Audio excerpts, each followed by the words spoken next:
Shalom, selamat pagi Bapak Ibu Saudara sekalian. Bagaimana kabarnya di pagi hari ini? Puji Tuhan, saya yakin dan percaya Tuhan tetap menyertai engkau dimanapun engkau berada. Hari ini kita sama-sama merenungkan bagian firman Tuhan di dalam bagian Hakim-Hakim pasal yang ke-20. Namun sebelumnya mari saya mengajak setiap kita untuk boleh sama-sama bersatu di dalam doa. Bapa dalam surga, terima kasih untuk pagi hari yang Engkau berikan dalam hidup kami. Itu boleh menyatakan kepada setiap kami bagaimana hidup kami masih ada di dalam kontrol Tuhan, dan Engkau yang boleh memelihara dan berdaulat atas hidup setiap kami. Di pagi hari ini Tuhan, sebelum kami mengawali segala aktivitas kami sungguh rindu untuk bisa merenungkan firman Tuhan agar boleh menjadi kebenaran yang kami pegang teguh, dan kami rindu untuk bisa melakukannya. Tolong setiap kami ya Tuhan, berikan kami kepekaan, berikan kepada kami hati yang terbuka, dan kami rindu ketika firman Tuhan ini boleh kami dengarkan. Kuasa daripada Allah Roh Kudus turut bekerja dalam hidup kami, sehingga kebenaran firman Tuhan ini tidak menjadi firman Tuhan yang sia-sia, tapi boleh jatuh di dalam tanah yang subur, yang boleh membuat setiap kami untuk bisa melakukan kebenaran-Mu. Berbicara kepada setiap kami ya Tuhan, karena kami sungguh siap untuk mendengarkan Engkau berbicara kepada setiap kami. Di dalam nama Tuhan Yesus kami berdoa. Amin. Bapak saudara sekalian, saya akan membacakan bagian ayat yang ada di dalam pasal 20, tetapi tidak semuanya karena cukup panjang. Tapi mari kita sama-sama menyimaknya ayat-ayat yang akan saya bacakan untuk kita sekalian. Saya akan memulai dari ayat yang ke-9. Inilah yang akan kita lakukan kepada Gibea, memeranginya dengan membuang udi. Kita akan memilih dari seluruh suku Israel 10 orang dari tiap-tiap 100 orang dari tiap-tiap 1000 orang dari tiap-tiap 10.000 untuk mengambil bekal bagi laskar ini, supaya sesudah mereka datang dilakukan kepada Gibea Benyamin setimpal dengan segala perbuatan noda yang telah diperbuat mereka di antara orang Israel. Demikianlah orang Israel berkumpul melawan kota itu, semuanya bersekutu dengan serentak. Lalu ayat yang ke-17. Juga orang-orang Israel dihitung jumlahnya dengan tidak termasuk suku Benyamin, ada 400.000 orang yang bersenjatakan pedang. Semuanya itu prajurit. Lalu orang Israel berangkat dan maju ke Betel. Di sana mereka bertanya kepada Allah, siapakah dari kami yang lebih dahulu maju berperang melawan Bani Benyamin? Jawab Tuhan, suku Yehuda lah lebih dahulu. Lalu orang-orang Israel bangun pagi-pagi dan berkemah mengepung Gibea. Dalam ayat yang ke-23, kemudian pergilah orang-orang Israel lalu menangis di hadapan Tuhan sampai petang. Sesudah itu mereka bertanya kepada Tuhan, akan pergi pulakah kami berperang melawan Bani Benyamin saudara kami itu? Jawab Tuhan, majulah melawan mereka. Tetapi ketika orang-orang Israel pada hari kedua sampai di dekat Bani Benyamin, maka pada hari kedua itu majulah suku Benyamin dari Gibea menyerbu mereka, dan digugurkannya pula ke bumi 18.000 orang di antara orang Israel, semuanya orang-orang yang bersenjatakan pedang. Kemudian pergilah semua orang Israel, yakni seluruh bangsa itu, sampai di Betel. Di sana mereka tinggal menangis di hadapan Tuhan, berpuasa sampai senja pada hari itu, dan mempersembahkan korban bakaran dan korban keselamatan di hadapan Tuhan. Dan orang-orang Israel bertanya kepada Tuhan. Pada waktu itu ada di sana tabut perjanjian Allah, dan Pinehas bin Eleazar bin Harun menjadi imam Allah pada waktu itu. Kata mereka, haruskah kami maju sekali lagi untuk berperang melawan Bani Benyamin, saudara kami itu, dan haruskah kami hentikan itu? Jawab Tuhan, majulah, sebab besok aku akan menyerahkan mereka ke dalam tanganmu. Ayat 35, Tuhan membuat suku Benyamin terpukul kalah oleh orang Israel. Dan pada hari itu orang-orang Israel memusnahkan dari antara suku Benyamin 25.100 orang, semuanya orang-orang yang bersenjatakan pedang. Sedemikian jauh bacaan firman Tuhan pada hari ini. Bapak saudara sekalian, berbahagialah engkau dan saya yang setiap hari punya waktu untuk bisa merenungkan firman Tuhan dan rindu untuk bisa melakukannya hari lepas hari. Dalam dunia zaman sekarang, Bapak Ibu saudara sekalian, kita tahu banyak sekali berita tentang kriminalitas. Kriminalitas terjadi karena banyak motif di dalamnya. Bisa dilatar belakangi oleh berbagai macam motif.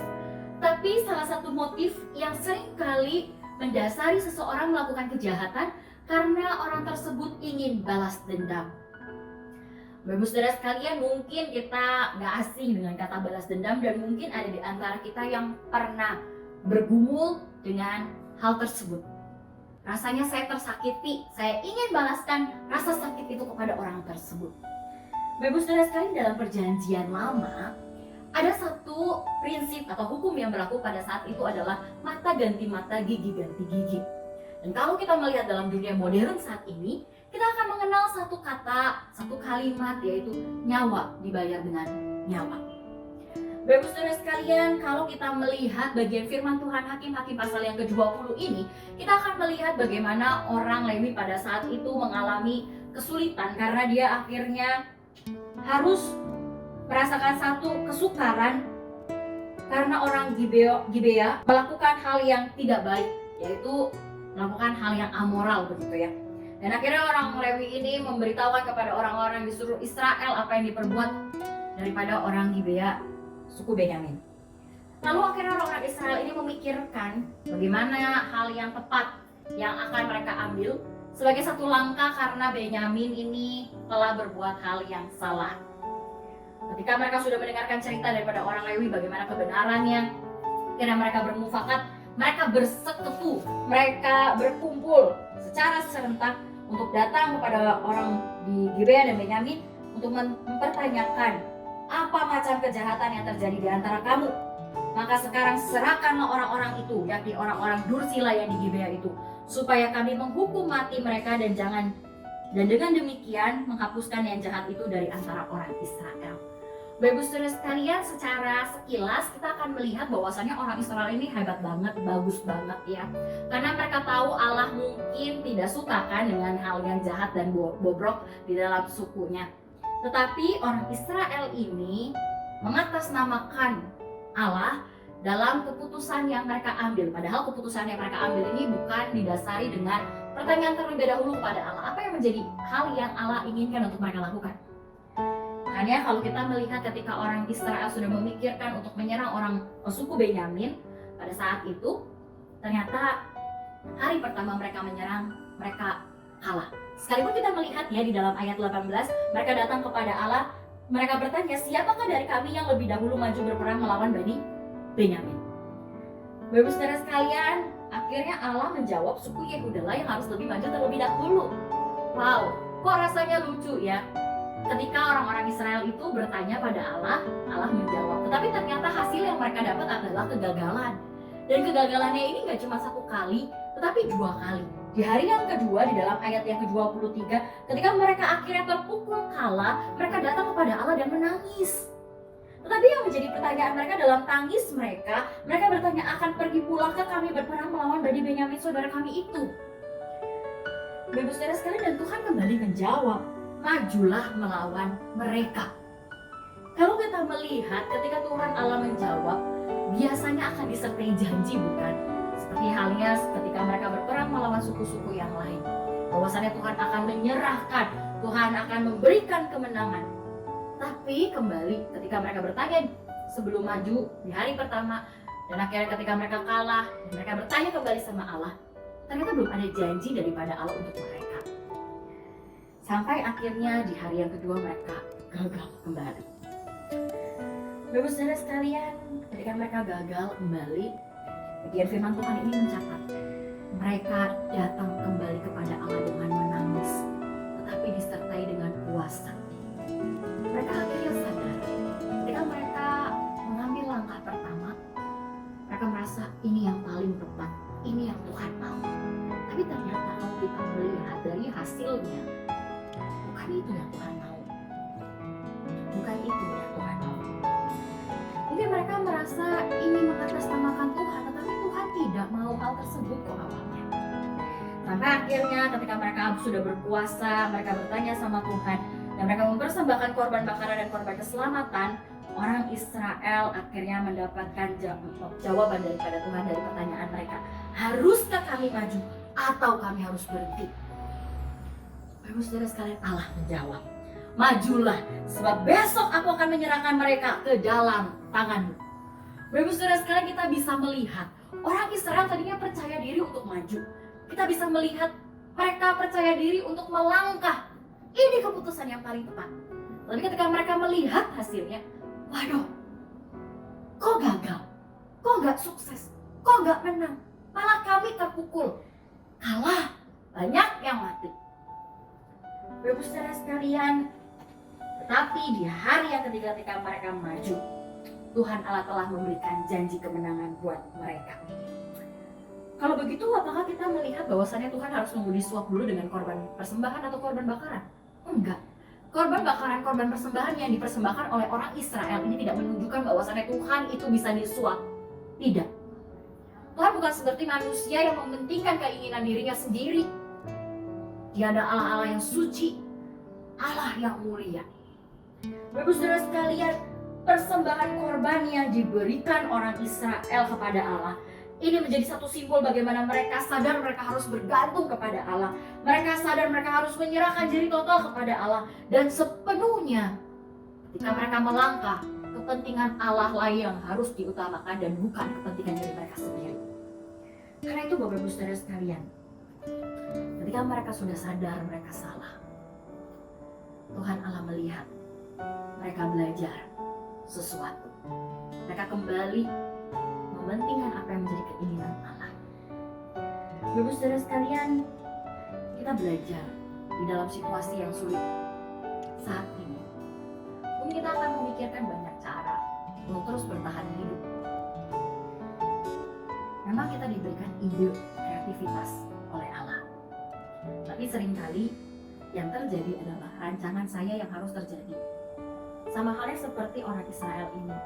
Kalau ibaratnya doa itu, Tuhan, saya udah punya rencana ini, tolong di-accept. Tuhan, saya udah punya rencana B, tolong disahkan. Tuhan, saya udah punya rencana C, tolong dibuat berhasil.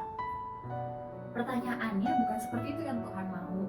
Tuhan berkenan gak kalau saya melakukan ini? Tuhan tuntun saya ingin melakukan ini. Beri kepekaan kepada saya apakah ini benar atau tidak. Ini sebuah satu metode atau hal yang harus kita lakukan. Kalau kita menyerahkan kepada Tuhan dengan paksa, ya, dan kita merasa gak perlu lagi peka karena kita ngerasa ini nih udah yang Tuhan mau, bisa jadi halnya yang terjadi adalah kegagalan. Tetapi Bapak Ibu Saudara sekalian, melalui pertanyaan ketiga dari orang Israel, haruskah saya maju atau saya berhenti? Di situ mereka memberikan porsi Allah untuk lebih bekerja, menjadi yang terutama. Saya tanya dulu sama Allah, apa yang harus saya lakukan? Bapak Ibu Saudara sekalian, seringkali kita salah langkah karena kita mendahulukan diri kita dan kita meminta Tuhan itu mengikuti langkah kita. Kebalik posisinya. Yang harusnya terjadi adalah posisi Allah terlebih dahulu, baru posisi kita. Di tengah situasi yang susah, gak ada alasan untuk kita membalik posisi. Tetap posisinya adalah Tuhan di depan dan kita di belakang. Bahkan kita dikatakan berjalan beriringan dengan Tuhan. Bukan kita yang nyeret Tuhan, saya maunya seperti ini. Enggak. Tapi kitalah yang harusnya memegang tangan Tuhan, mempercayakan hidup kita. Tuhan, saya mau ikutin apa yang Tuhan mau untuk saya lakukan. Itu penyerahan total, itu kebergantungan total. Bapak saudara sekalian, apa yang akan membuat setiap kita bertahan dalam situasi yang sulit kalau bukan kebergantungan kita kepada Allah? Apa yang akan membuat kita tetap teguh kalau bukan kesadaran tentang Allah yang berdaulat atas hidup kita? Kiranya setiap kita hari ini, Bapak Ibu Saudara sekalian, boleh melangkah dan membuat Allah yang menjadi terutama dalam hidup kita. Kita terus boleh menanyakan apa yang menjadi isi hatinya, apa yang menjadi kerinduannya, apa rencananya untuk setiap kita. Di tengah situasi yang sulit, memang agak susah untuk kita kayaknya percaya gitu ya. Tapi Bapak Ibu Saudara sekalian, malah di tengah situasi yang sulit ini jadi kesempatan buat setiap kita untuk lebih peka sama Tuhan, bukan semakin menutup telinga kita pada Tuhan. Kiranya setiap kita boleh belajar untuk bertanya kepada Tuhan terlebih dahulu, karena kita ini bergantung, berserah secara total kepada Tuhan. Dan kita tidak mengikuti hal yang Israel lakukan dalam bagian firman Tuhan ini. Kiranya kita boleh diberkati. Mari kita berdoa. Bapa dalam surga, kalau kami boleh melihat kehidupan kami, seringkali kami menjejakkan diri kami kepada rencana-rencana diri kami sendiri, dan kami membawa rencana-rencana kami kepada Tuhan. Tetapi ketika kami membawa rencana-rencana kami kepada Tuhan, yang kami inginkan adalah Tuhan menyetujui rencana kami. Akhirnya bukan rancangan Tuhan yang ada dalam hidup kami, tetapi rencana kami yang harus Tuhan setujui. Ampuni kami ya Tuhan, ampuni kami kalau kami seringkali punya sikap hidup seperti itu. Tapi melalui hari ini kami boleh belajar bagaimana kami harus mengalami perubahan. Tolong kami Tuhan, supaya kami bisa mempertanyakan dan bertanya terlebih dahulu untuk setiap rencana yang kami miliki, bukan untuk disetujui oleh Tuhan, tapi untuk boleh lebih selaras apa yang menjadi rencana Tuhan dalam hidup kami. Tolong kami, berikan kami kepekaan ya Tuhan, karena kami mau belajar bergantung sama Tuhan secara penuh dan total. Kami terbatas untuk mengetahui masa depan, kami terbatas untuk mengetahui hari esok. Tapi dalam keterbatasan diri kami tahu ada Allah yang tidak terbatas dalam hidup kami. Karena itu kami mau terus bertanya apa yang menjadi maunya Tuhan dan rencana Tuhan untuk boleh kami lakukan. Berkati pekerjaan usaha kami ya Tuhan. Berkati kehidupan kami hari lepas hari, bahkan kerohanian kami. Kami terus berdoa juga untuk situasi kondisi saat ini. Tuhan, kami memohon kemurahan hati-Mu. Kiranya Tuhan boleh memulihkan kondisi yang ada. Dan biarlah segala sesuatunya boleh kembali seperti sedia kala. Kami serahkan hidup kami ya Tuhan. Hanya di dalam nama Tuhan Yesus kami berdoa. Amin.